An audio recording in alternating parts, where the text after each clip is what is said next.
Hi, this is Jake Shirley Coaching, and today we're talking about personal finance basics. It's going to be a series of at least 2 or 3 videos trying to give you the basics of personal finance, and today we're talking about getting out and staying out of debt. And my website is jakeshirleycoaching.com. So, first I want to talk about the reasons to get out of debt, because I think you have to have strong reasons that you really believe in to get out of debt, because there's a lot of pressure to go into debt because a lot of people use debt. They think it's no big deal. You always hear about building up your credit score.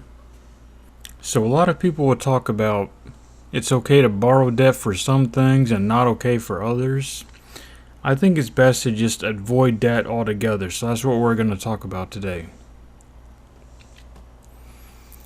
So debt is borrowing money, basically what it is. So you borrow money, you have to pay it back. You took out a loan, so now you're in debt. So borrowing money, and when you do it, it's going to change the decisions that you make, both business and personal.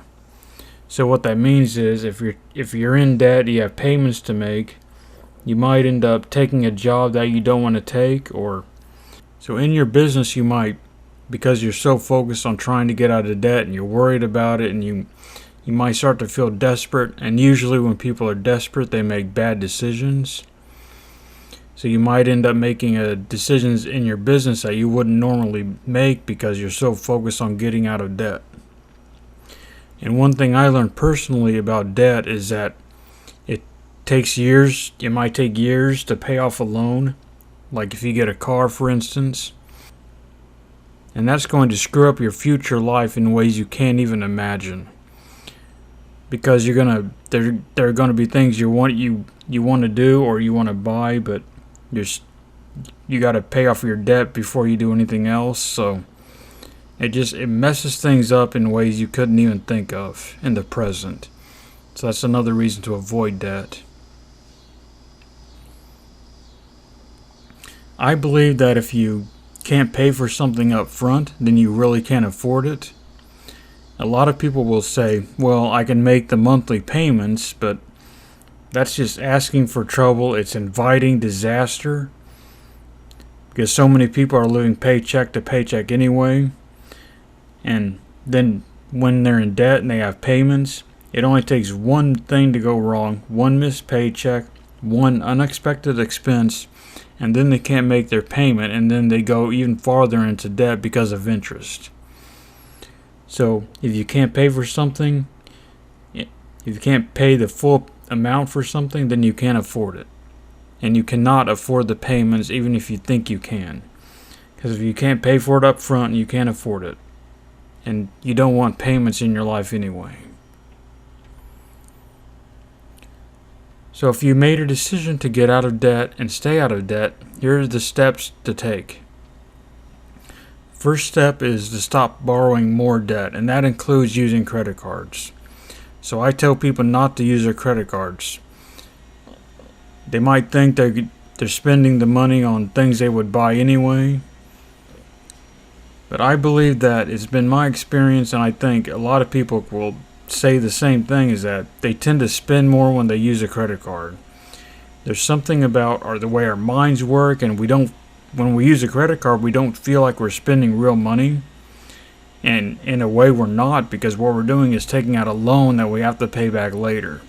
It doesn't matter if it's $5, $500, whatever the amount is. You don't actually buy something when you use a credit card. You took out a loan that has to be paid back later. So even if you pay the balance off every month, even if you're still getting reward points, it's still using debt. So I just tell people, do not use a credit card. And people, when they're using their credit card, sometimes they don't really pay attention. They just pay with the credit card. And so they're surprised when the balance comes due.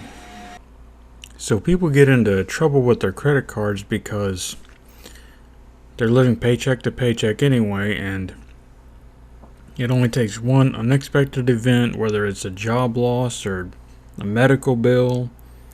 For a lot of people, feels like it's the end of their world because they're living on the brink all the time. So it only takes one thing like that to feel like a catastrophe. Another reason people get into trouble with their credit card is because they use them for emergencies. Those unexpected events I was just talking about.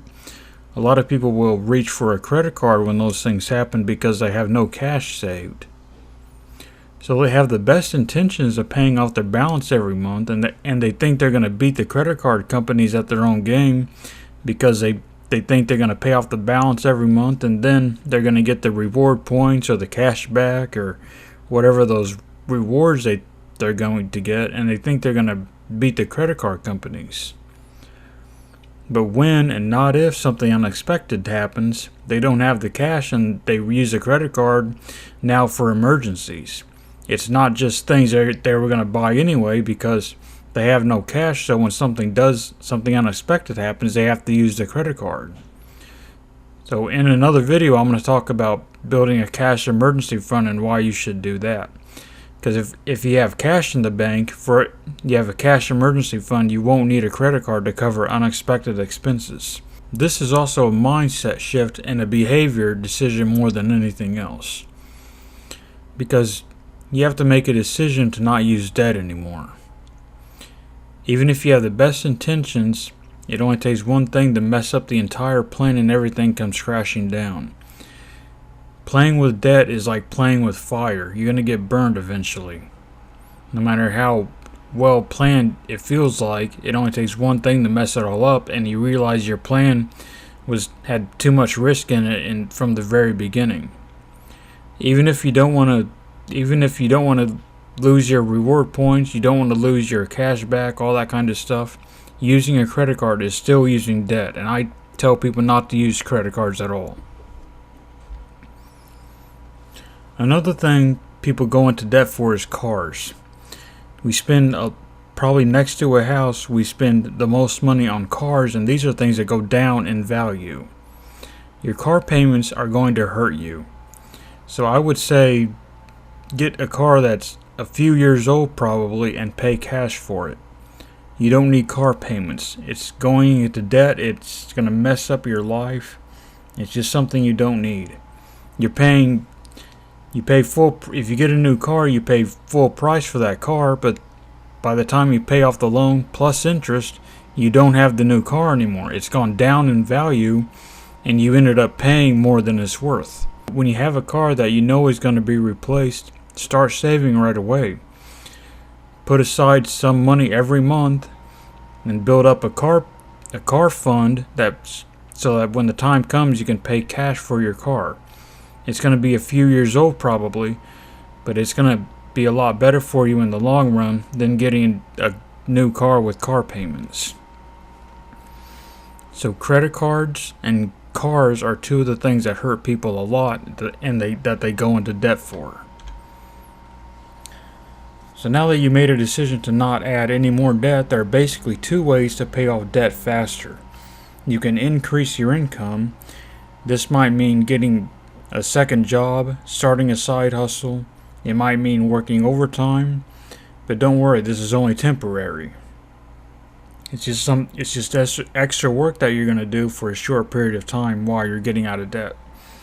Another thing you can do is decrease expenses. So while you're doing this, I don't want you to go down to $0 in your checking account. You want to keep $1,000 to $2,000 in there to cover the small things that are going to happen. The tires wear out on the car and sneak up on you, so then you have new tires for the car. You want to keep $1,000 to $2,000 in there as a buffer. You don't want to go down to zero. Everything else you're going to throw at the debt. And that's basically it. You stop borrowing more debt. That means stop using your credit cards. You work extra. You do what you can to cut expenses. And that's how you get out of debt faster. So if you have any comments or questions, please leave them in the comment section. And my website is jakeshirleycoaching.com, and I am available for one-on-one coaching. Thank you for watching.